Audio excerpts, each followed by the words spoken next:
যেমন আজ এ সকল যতগুলো আমরা যন্ত্রপাতি দেখছি, এগুলা কোনো না কোনো রূপে কোনো না কোনো একটা সোশ্যাল মিডিয়ায় ব্যবহার হচ্ছে। এই কাজগুলি যদি আমরা দিনের প্রচার প্রসারের জন্য করি, তাহলে এরকম সময় এই সোশ্যাল মিডিয়া ব্যবহার করা এটা মোস্তাহাব পর্যায়ে চলে যায়। আবার এমনও হতে পারে যে সোশ্যাল মিডিয়া ব্যবহার করা কোনো সময় মুবাহ হতে পারে, যাতে গুনাহ নেই, যাতে কোনো সওয়াব নেই। যেমন ধরে নেন কোনো ব্যক্তি এই সোশ্যাল মিডিয়ার মাধ্যমে বিশ্বের কিছু খবরাখবর পড়ছে বা বিশ্বের কিছু মার্কেটের ভ্যালু জানছে, এরকম আরো ইত্যাদি উদ্দেশ্যে কেউ সোশ্যাল মিডিয়া ব্যবহার করছে। আবার সোশ্যাল মিডিয়া ব্যবহার করা কোনো সময় মাকরুহ হতে পারে।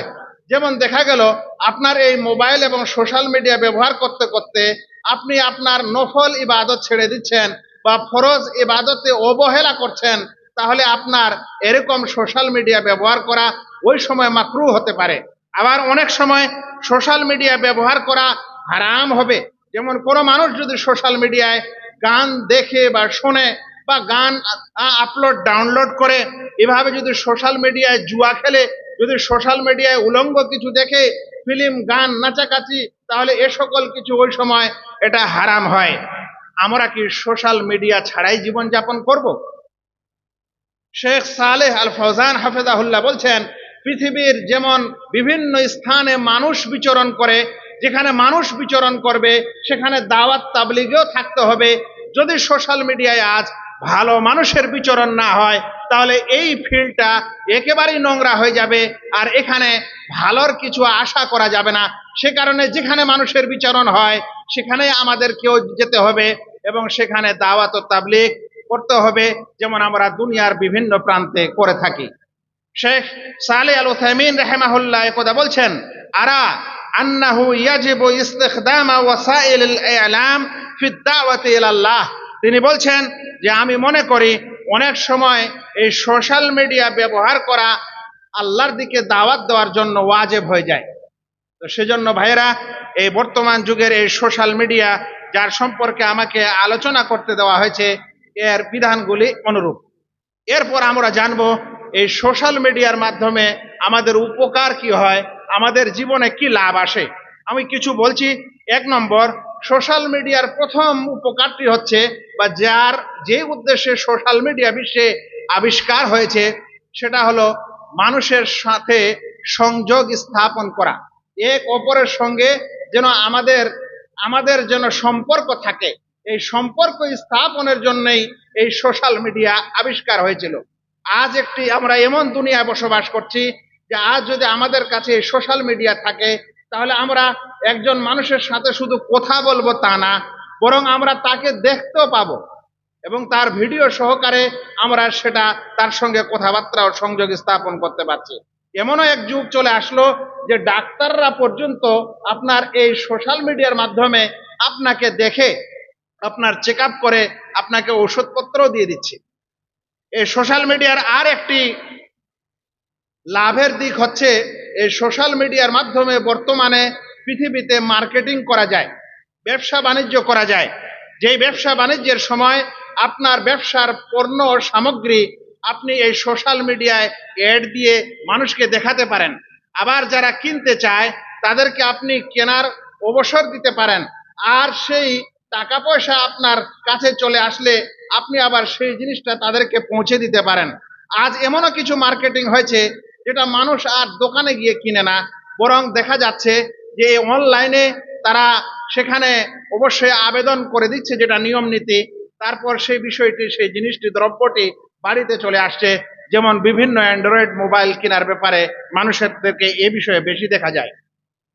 সোশ্যাল মিডিয়ার আর একটি লাভ হচ্ছে যে এই পৃথিবীর যা কিছু ঘটছে সেটা লেটেস্ট খবর আপনি এই সোশ্যাল মিডিয়ার মাধ্যমে সরাসরি পেয়ে যান খুব তাড়াতাড়ি এবং খুব শীঘ্রই। আর আপনাকে কোনো পত্র পত্রিকা কেনার জন্য দেরিও করতে হয় না, পয়সাও খরচ করতে হয় না, এবং সকালবেলা কোনো পেপারওয়ালা আপনাকে পেপার পৌঁছে দিবে, তার জন্য কোনো ওয়েট করতে হয় না, কোনো অপেক্ষা করতে হয় না। সোশ্যাল মিডিয়ার আর একটি বড় লাভ যেটা আমাদের করা উচিত, সেটা হলো সোশ্যাল মিডিয়ায় আমরা ইলম প্রচার করতে পারি, আবার সোশ্যাল মিডিয়ার মাধ্যমে আমরা জ্ঞান নিতেও পারি। গত এক সপ্তাহের মধ্যে মদিনা ইউনিভার্সিটি থেকে একটি নোটিশ এসেছে যে তারা অনলাইনে এখন শিক্ষা দিবে। তার মানে আজ আপনি যদি মনে করেন আমি মদিনায় যেতে পারছি না সশরীরে বিভিন্ন কারণে, তাহলে আপনি বাড়ি থেকেই মদিনা ইউনিভার্সিটির স্কলারের কাছে আপনি জ্ঞান শিখবেন। এটা সোশ্যাল মিডিয়ার মাধ্যমেই আমাদের কাছে সম্ভব হয়েছে বা হতে পারে। ভাই সকল, এই সোশ্যাল মিডিয়ার মাধ্যমে মানুষেরা বড় বড় কোর্স করছে, ছোট ছোট কোর্স নয়। ডাক্তারির জন্য নিট, তারপরে আইএএস আইপিএস, যেগুলা দুনিয়ার পড়াশোনা, এ সকল কিছু কোর্স করছে, দিনের কোর্স, বড় বড় শেখ মাশায়েখের দার্স, সেই দার্সের বিশেষ বিশেষ কোর্সে এই সোশ্যাল মিডিয়ার মাধ্যমে মানুষ সেখানে অংশগ্রহণ করছে। এই সোশ্যাল মিডিয়ার মাধ্যমে আবার কিছু মানুষ চাকরিও পাচ্ছে। আজ এই সোশ্যাল মিডিয়ার মাধ্যমে বাড়িতে বসে কিছু মানুষ চাকরি বাকরি করছে, নিজের রোজগারেরও ব্যবস্থা করে নিচ্ছে। সোশ্যাল মিডিয়ার আর একটি লাভ হলো, সোশ্যাল মিডিয়া আসলে মানুষকে অনেক বিনোদন দেয়, আর এই বিনোদনের মাধ্যমে তার অনেক সময় চুরি হয়ে যায়। অতঃপর নাম এসেছে টেলিগ্রাম, এটা 8,800 মিলিয়ন ব্যবহার করে। অতঃপর স্ন্যাপচ্যাট, এটা 750 মিলিয়ন ব্যবহার করছে। তারপর একটা আছে যেটা হচ্ছে ডাইন, ডাইন মনে হয়, সেটা 743 মিলিয়ন ব্যবহার করছে এই অক্টোবরের রিপোর্ট অনুযায়ী।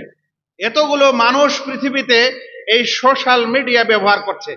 এখন এই সোশ্যাল মিডিয়া ব্যবহার করার ইসলামে বিধান কি, এর হুকুম কি?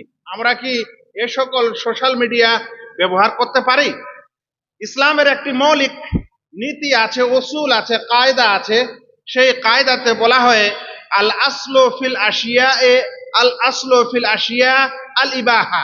প্রত্যেক যেগুলো নতুনত্ব জিনিস আছে, যেগুলো আবিষ্কার হয় পৃথিবীতে, এরকম প্রত্যেক আবিষ্কৃত বিষয় ব্যবহার করা ইসলামে বৈধ বলা হয়েছে, এটা জায়েজ ব্যবহার করা। কিন্তু কিছু ওলামা মনে করেন যে ইসলামের 5টি বিধান হচ্ছে যাকে আহকামে তাকলিফিয়া বলা হয়, অর্থাৎ একটি হচ্ছে ফরজ, আরেকটি হচ্ছে হারাম, আরেকটি হচ্ছে মানদুব, আরেকটি হচ্ছে মাকরুহ, আরেকটি হচ্ছে মুবাহ। তো সোশ্যাল মিডিয়া ব্যবহার করাটাও এই 5টি বিধানে বিভক্ত। কোন কোন সময় সোশ্যাল মিডিয়া ব্যবহার করা ওয়াজিব হতে পারে। যেমন একটি উদাহরণ হচ্ছে যে আজ যদি আপনি আপনার আশেপাশে ইসলামের প্রতি আক্রমণ করতে দেখেন, কোরআন এবং সুন্নতের প্রতি আক্রমণ করতে দেখেন, কিংবা কোরআন, আল্লাহ এবং তার রাসূলকে গালি দিতে দেখেন, এরকম কোনো বিষয়ে শিক্ষা দেওয়া জরুরি হয়, তাহলে এরকম সময় এ সকল সোশ্যাল মিডিয়ার মাধ্যমে এর উত্তর দেওয়া বা এটা বলা, এটা হচ্ছে আমাদের জন্য অনেক সময় ফরজ। অনেক সময় সোশ্যাল মিডিয়া ব্যবহার করা মানদুব ও মুস্তাহাব হয়।